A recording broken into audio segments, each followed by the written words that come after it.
Tonight's episode of TWITS is brought to you by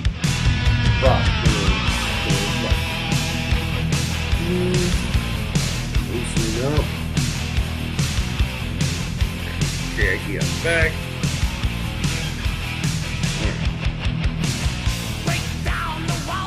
All right, hello again, everybody, and welcome to the week number 3 edition of TWITS. Joining us once again from his palatial estate, maybe a little bit farther to the left as you're viewing this tonight, Mr. Mike Paddock. 3 luxury sleds in the driveway, Brownwood proper. How we doing? Howdy, I'm doing fine. Yeah, coming to you live from the 3-tap house of the beach. Whoa! What's in the? Why don't you walk us through that tap selection there, Mike? Well, we have from right to left as you're viewing it, I think, is peanut butter stout on nitro. Okay. And then a store-bought Sculpin IPA right in the middle there for you. Okay. And the third one is yet to be determined. Need to start the brewing season up here in a couple of weeks once it cools off. Oh, wow, that's impressive. Yeah, there's no reason for you to leave that place, is there? Nope, I got DirecTV. It's an NFL ticket. I'm good to go. All right, beautiful. All right, well let's get going here on this week 3 edition, Mike. We'll start with the weekly rewind as usual, and tonight's weekly rewind is going to be presented by an oldie but a goodie, Mike. Summit Oktoberfest. It's that time of year. It's a Marzen style beer, Mike. No man. Yeah, probably my favorite of the kind of cliche Minnesota Oktoberfest. You know, between you can get your Sam Adams or your Shells or all that kind of stuff. I like Summit the best. So Good call.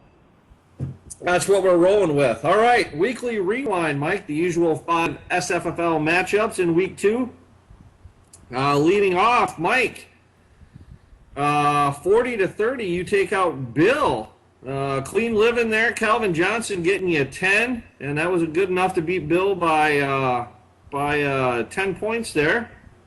Evan took out Tim, 67-50. D'Angelo Williams, a waiver wire ad, I believe, last week by Evan. The difference in that one, 21 points. Wayne, I believe, continuing to pace the SFFL in points. Doesn't hurt himself with a 70 spot. Emmanuel Sanders with 16, and that helped him to get to 70. Greg, 43. Greg was paced by Arizona's defense with 14 points. So Wayne by 27 in that one. 2 of the Coloradans, so to speak. For those of you who watched TWITS last week, Jeff, 54, Thad, 37. That was your spotlight matchup. Quarterbacks pacing the way, Rogers with 13 and Manning with 14. And last matchup, Tom, Route 66, Mickey 42.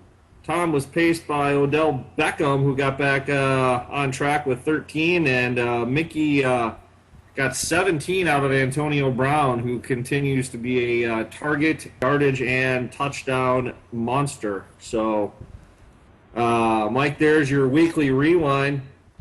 Normally, Mike, we break into record setters here, but after a 3-pack week, Mike, nothing there. Well, week 2, or whatever, last week. No record setters this week, Mike, so figure we'll do a little chit-chat here. Just wanted to let everyone know I'm looking to put a new tool out on the website. There's already the bye-week, I forget what I call it, bye-week analyzer maybe. Yep.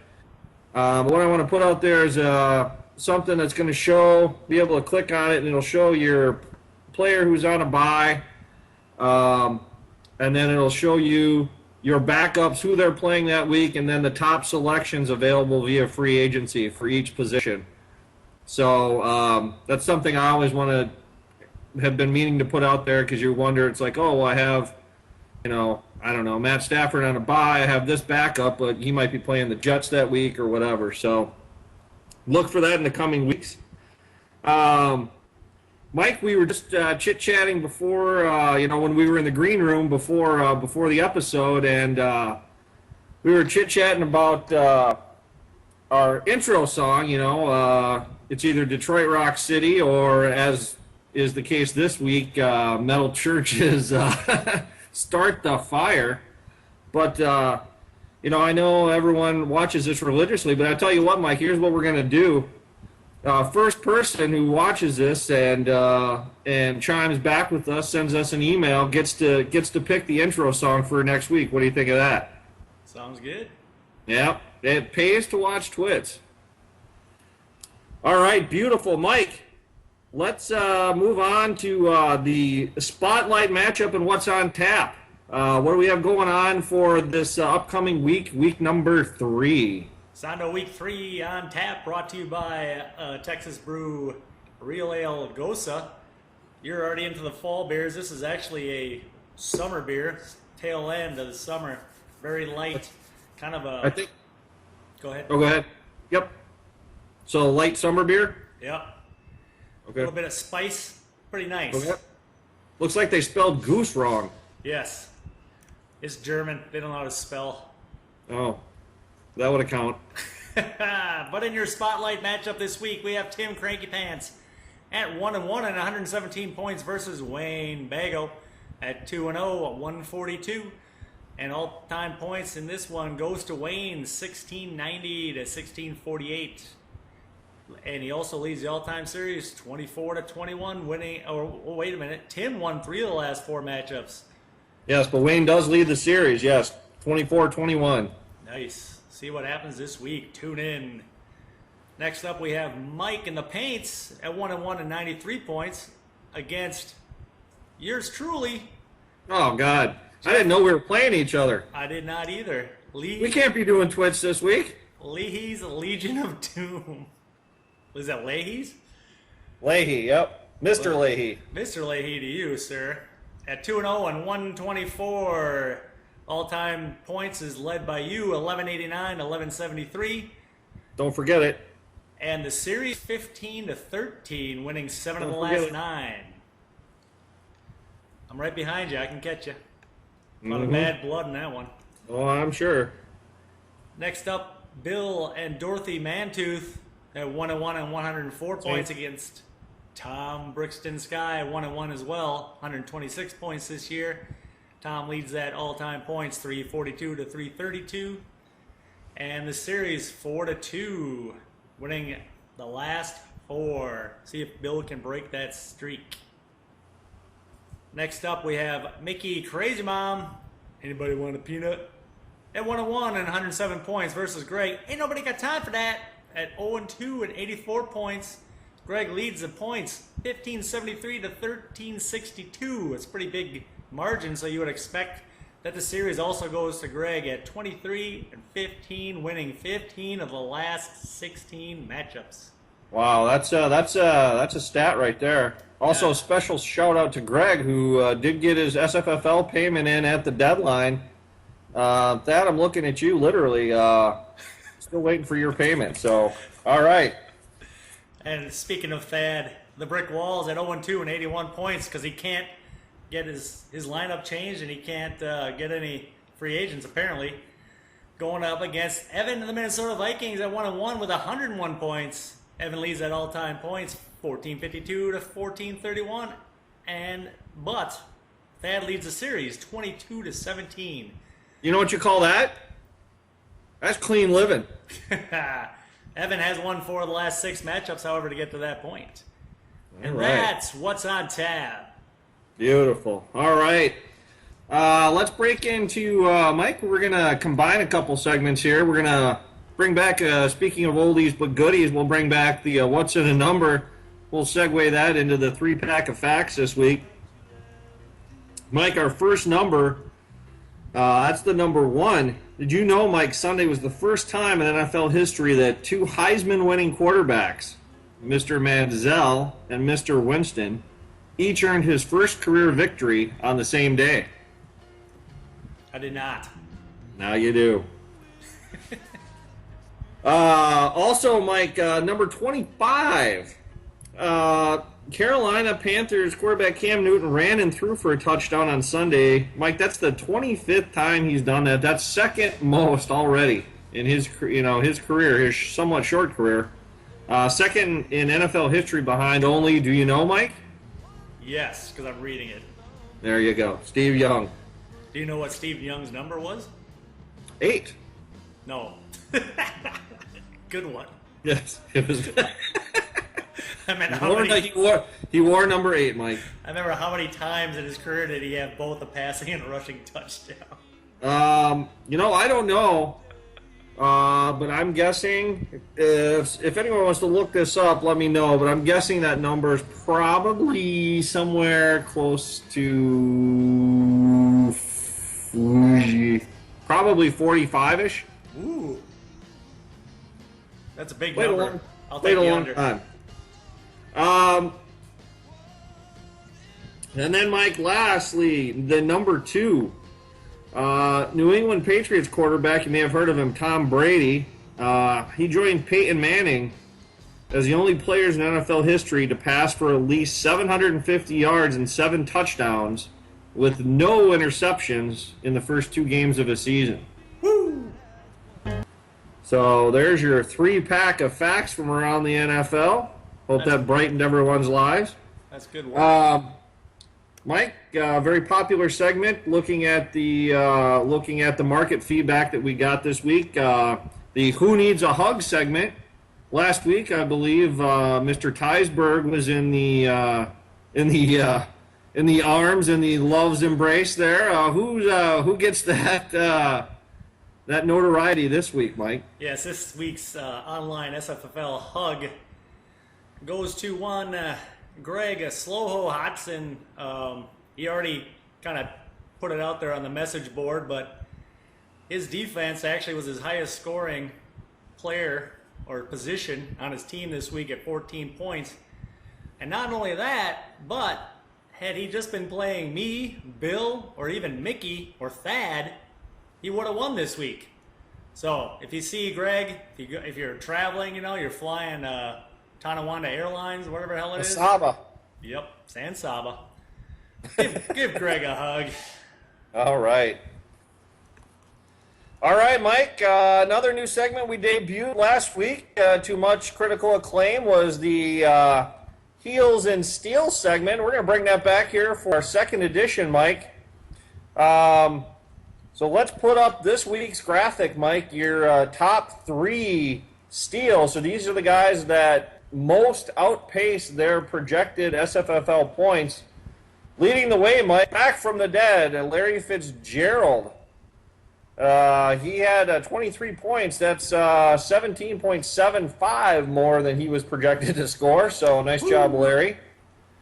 Matt A. Jones chipped in with 19. That was 16.8 above where he was supposed to be. And does Ben Mike continue without Johnny Manziel? We'll find out. Travis Benjamin, 17 points. That's 14 to the good. So those are your top 3. Yeah. Also notable. Go ahead. No Chuck and Duck this week with Johnny Manziel. Yeah. Also of note, D'Angelo Williams, Allen Robinson, and one former, I believe, Colorado State tight end, Crockett's Gilmore. Well, hello. Hello. All right, Mike, now to the heels of the week.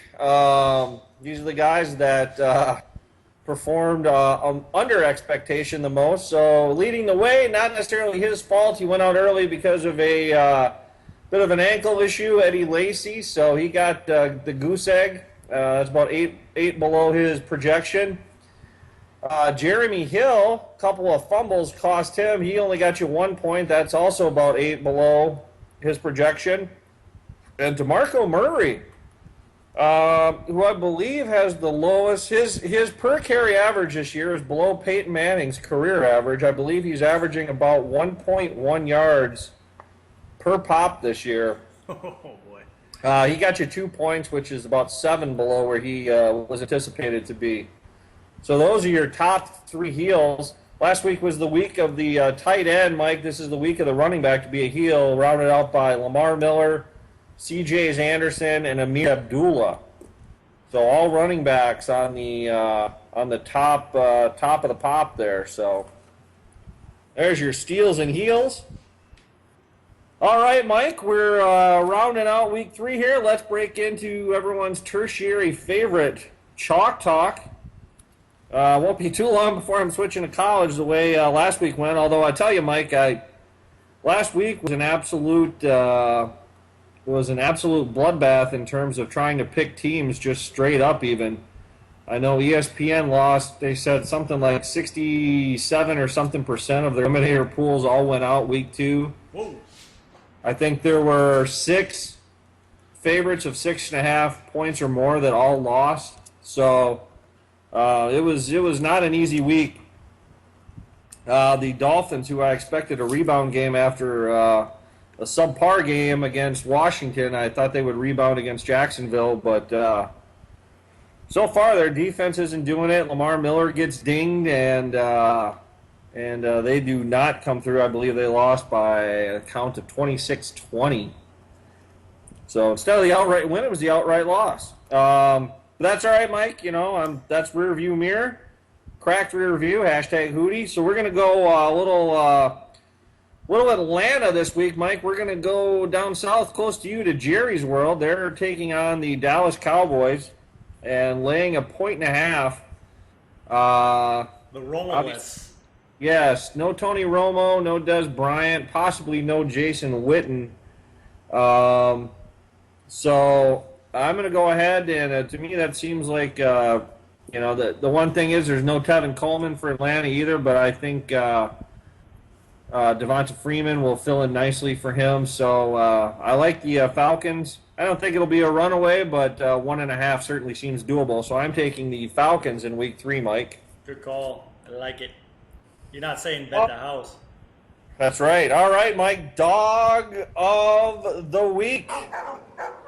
Last week, Mike, you got off to a good start. You had the Falcons, I believe, plus 2.5, visiting the, I believe, unfriendly confines of MetLife Stadium in New York to take on the Giants, and they come away with an outright win, 24-20.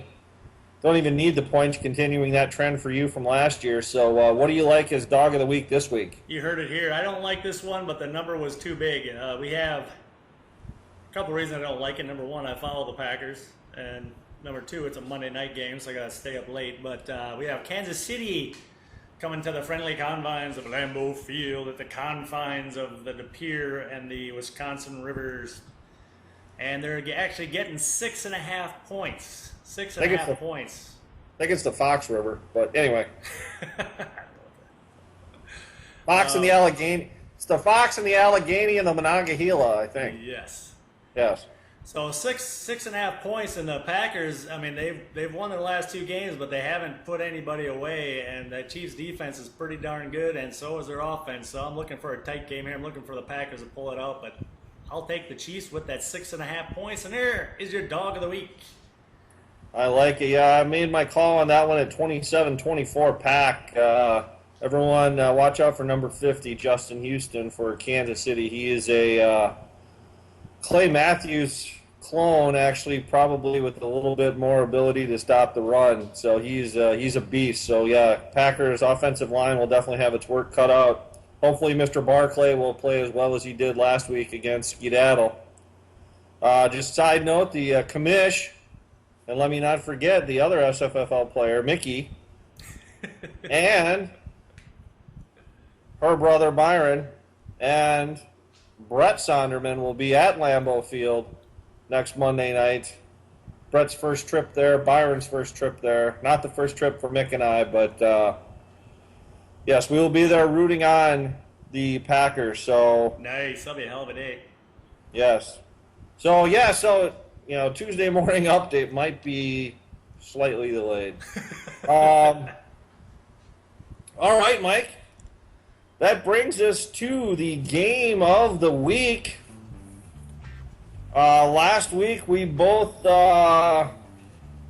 spit the bit. Well, we had it. And then 39 seconds to go. 39 seconds to go.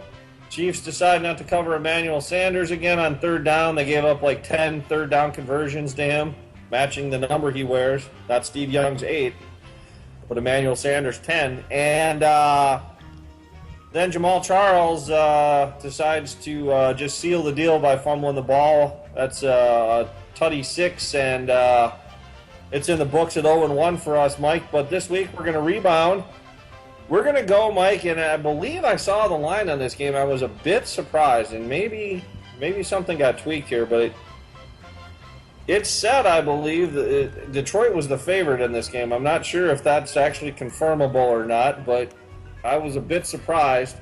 We got Denver going to the Motor City to take on the Motor City Kitties. Who do you like in that one?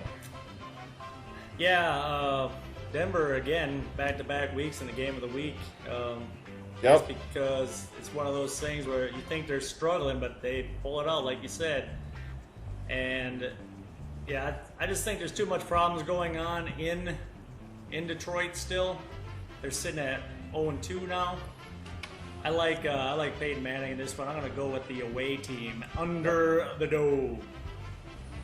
Yeah, I love it, Mike. We're of the same mind. I'm going to have to go ahead and take Denver, too. Yeah, Matty Ice is questionable for this game. Sounds like he's got some sort of injury issue, and he's been getting the crap pound of him. Amir Abdullah came back to earth last week. That offensive line not giving him much time, and I know they got Fairley and Haloti Nada manning the middle, but certainly so far that's not doing them much good. Their secondary, they did nothing to address. So I think Peyton Manning in a dome, Peyton Manning outside, with his arms, one thing in the cold, but put him in a dome and give him an extra day or two work. I mean, he's been off since last Thursday, so they've had 10 days to prepare for this at least. So, yes, I'm going to go ahead and agree. We're going to take the Broncos.